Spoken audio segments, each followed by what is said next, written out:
High viewers, welcome to my channel. Janasena party అధినేత అయిన పవన్ కళ్యాణ్ గారు పంచాయతీరాజ్ శాఖలో భాగంగా పారిశుద్ధ్య శాఖ అండ్ అటవీ శాఖ అండ్ గ్రామీణ నీటిపారుదల శాఖ అండ్ నెక్స్ట్ వచ్చేటప్పుడు సైన్స్ అండ్ టెక్నాలజీ శాఖ ఓవరాల్ చూసుకుంటే 5 శాఖలు తీసుకున్నారు.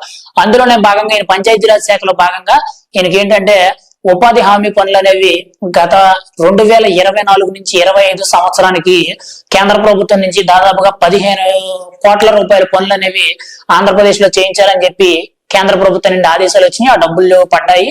ఉపాధి హామీ పనులు అంటే ఇవి మహాత్మా గాంధీ ఉపాధి హామీ పనులు అని చెప్పి మన పల్లెటూరులో జరుగుతుంటాయి కదా, బోధు పనులని లేకపోతే కాలువ పనులని లేకపోతే చెరువులు పనులు అని చెప్పి ఉంటాయి కదా. అంటే ప్రజలకు ఏంటంటే రెగ్యులర్ గా వాళ్ళకి పని ఉండదు కాబట్టి ఈ పనితో కొంచెం అంటే వాళ్ళ జీవనోపాధి అనేది పెరగడానికి వాళ్ళు రెగ్యులర్ గా ఖాతాకోతో సంపాదించుకోని కూలి పని సంపాదించుకోవడానికి అయితే కేంద్ర ప్రభుత్వం అయితే ఈ పథకం ఎప్పటి నుంచో పెట్టడం జరిగింది.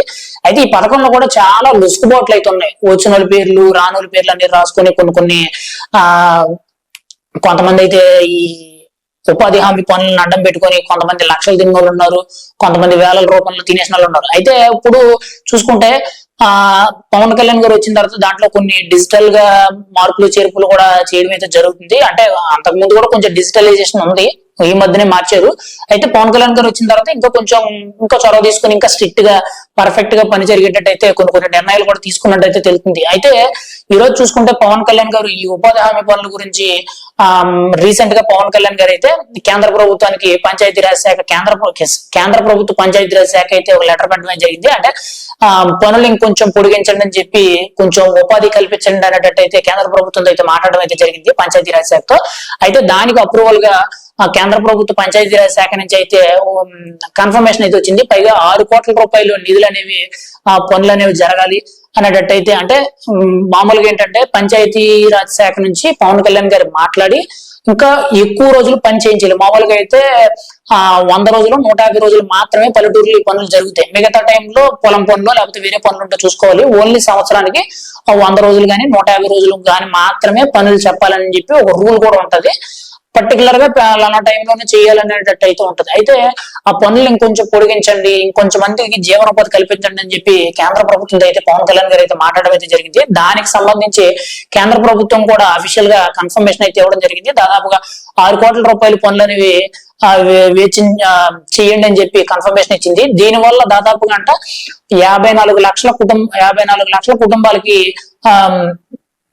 ఉపాధి దొరికే అవకాశం ఉందంటే అంటే ఇంకొంచెం అంటే దాదాపుగా ఇంకో 1.5-2 నెలలు అయితే ఉపాధి వీళ్ళకి దొరికే అవకాశం ఉంది. దగ్గర 1.5-2 నెలలు అంటే దాదాపుగా ఒక 60 రోజులు కానీ ఒక 50 రోజుల పని అయితే వీళ్ళకి అదనంగా దొరికే అవకాశం అయితే ఉంది. ఎందుకంటే పవన్ కళ్యాణ్ గారు దాని గురించి ఆ ఉపాధి హామీ పనులు గతంలో ఆల్రెడీ ఈ సంవత్సరానికి సరిపడగా పనులు గవర్నమెంట్ నుంచి నిధులైతే వచ్చినాయి, పనులు చేయించడం అయితే జరిగింది. అయితే ఇంకా అదనంగా పొడిగించండి, ఇంకొక 50 రోజులు ఇంకో 2 నెలల వరకు పనులు చేయించాలన్నట్టయితే మాట్లాడడం అయితే జరిగింది. దానికి కన్ఫర్మేషన్ ఇచ్చారు. రాబోయే రోజుల్లో ఆ పనులు అయితే మొదలెట్టడం అయితే జరుగుతుంది. ఖచ్చితంగా ఇది ఒక మంచి విషయం అయితే చెప్పుకోవాలి. ఎందుకంటే గ్రామీణ ప్రాంతాల్లో ఉండే వాళ్ళకి అదే ఎక్కువ. ఎందుకంటే సిటీలో ఉండే వాళ్ళకి రెగ్యులర్ గా ఏదో ఒక పని, తక్కువ జీతం వచ్చినా ఎక్కువ జీతం వచ్చినా సరే రెగ్యులర్ గా నికరమైన పని ఉంటుంది. కానీ పల్లెటూరులో ఏంటంటే కూలి పనులు కాబట్టి ఒక రోజు ఉంటే ఒక రోజు ఉండదు, ఒక రోజు ఉంటే ఒక రోజు ఉండదు. నెలలో ఒక 15 రోజులు 20 రోజులు పని చేసుకుంటే గొప్పే అనేటట్టు ఉండేది. అయితే ఈ ఉపాధి హామీ పనుల వల్ల కూడా కొంతమంది ఆధారపడి, కొంతమంది ముసలోళ్ళు కానీ, కొంతమంది బరువు పనులు చేయని వాళ్ళు కానీ వీళ్ళందరికీ కూడా ఖచ్చితంగా ఉపాధి అనేది ఖచ్చితంగా ఈ గ్రామీణ మహాత్మా గాంధీ ఉపాధి హామీ పథకం ఏదైతే ఉందో దీనివల్ల కొంతమందికి అయితే లబ్ధి చేకూరుతుంది. ఇది చాలా మంచి విషయం అని చెప్పుకోవాలి. పవన్ కళ్యాణ్ గారి చొరవతో దాదాపుగా 6 కోట్ల నిధులు అనేవి విడుదల చేయడం అయితే జరిగింది కేంద్ర ప్రభుత్వంతో మాట్లాడించి. ఇది ఒక మంచి విషయం అని చెప్పుకోవాలి.